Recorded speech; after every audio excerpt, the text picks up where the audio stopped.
Diam! Aku malu memiliki anak ini, bentak suaminya kasar. Dia merebut bayi perempuan yang cantik itu dari pangkuan istrinya. Nauzubillah.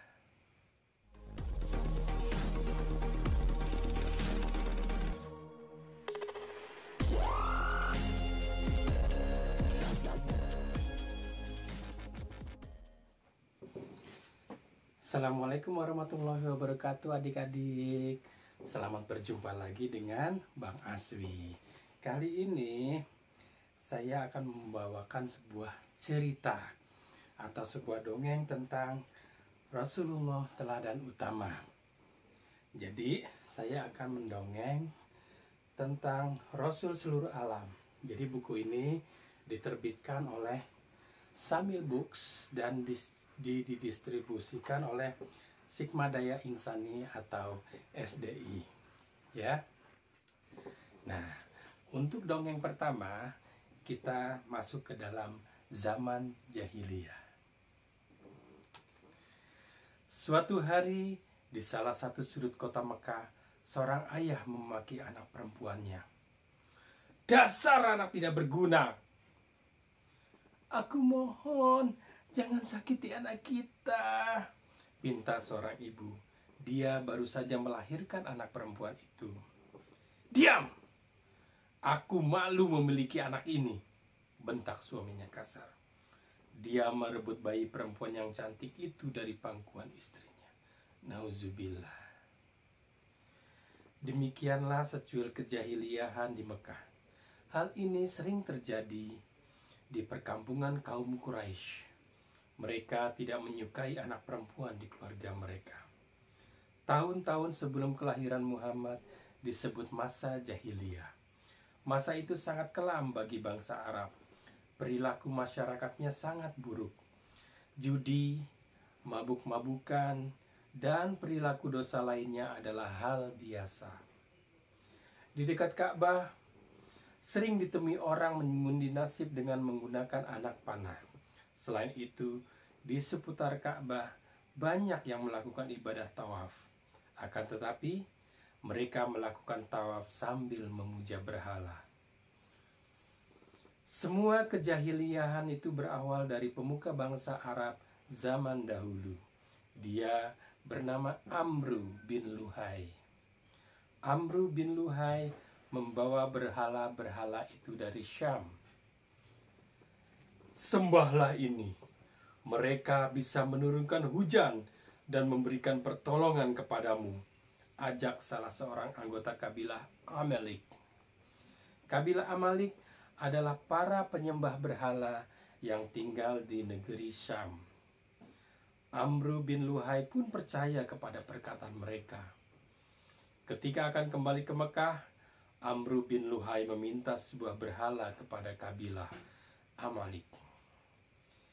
Ini adalah berhala yang bernama Hubal. Mintalah kepadanya, niscaya semua keinginanmu akan terpenuhi, ucap salah satu anggota kabilah Amalek itu.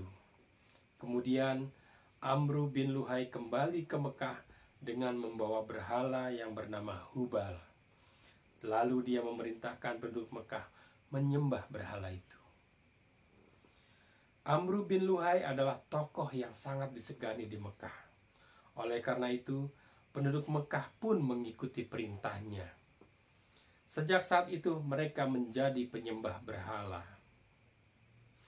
Sesungguhnya, mereka masih melakukan ibadah sesuai dengan ajaran Nabi Ibrahim alaihissalam. Mereka masih melaksanakan ibadah haji dan umroh. Mereka juga menghormati Ka'bah sebagai kiblat mereka.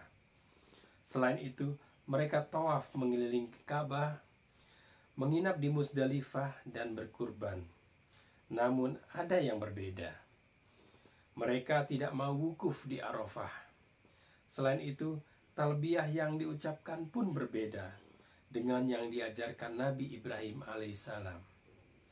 Zaman jahiliyah adalah zaman yang sangat mengerikan bagi orang yang kalah perang. Mereka akan dijadikan budak oleh kaum yang memenangkan peperangan. Saat itu, bangsa Arab selalu menggunakan peperangan untuk menyelesaikan masalah. Semua tawaran perang akan menjadi budak. Mereka akan diperintah mengerjakan semua pekerjaan. Jika mereka tidak mau bekerja, mereka akan dicambuk. Selain itu, mereka juga diperlakukan seperti binatang. Di tengah kejahiliahan itu, lahirlah seorang bayi suci. Bayi itu bernama Muhammad bin Abdullah. Beliau lahir dari rahim Aminah, seorang ibu yang suci dan mulia. Ketika lahir, ayahnya telah wafat. Muhammad berasal dari keluarga terpandang di Mekah. Ketika beliau lahir, berbagai keajaiban terjadi. Begitu juga setelah beliau tumbuh menjadi anak yang sehat dan cerdas. Beliau memperlihatkan tanda-tanda istimewa. Beliau memang bukan orang biasa. Betulkah Muhammad bukan orang biasa? Apa saja tanda-tandanya? Mampukah beliau terbebas dari perbuatan jahiliyah? Nah, adik-adik, nanti Bang Aswi akan melanjutkan dongeng yang berjudul Sejak Kecil Selalu Dijaga Allah Subhanahu wa Ta'ala. Jadi, tunggu saja video berikutnya ya. Dan orang-orang yang menyembah berhala ini telah disebutkan dalam Al-Quran, yaitu surat Yunus, surat ke-10 ayat 18. Dan mereka menyembah selain Allah, sesuatu yang tidak dapat mendatangkan bencana kepada mereka dan tidak pula memberi manfaat. Baik adik-adik, sampai jumpa kembali.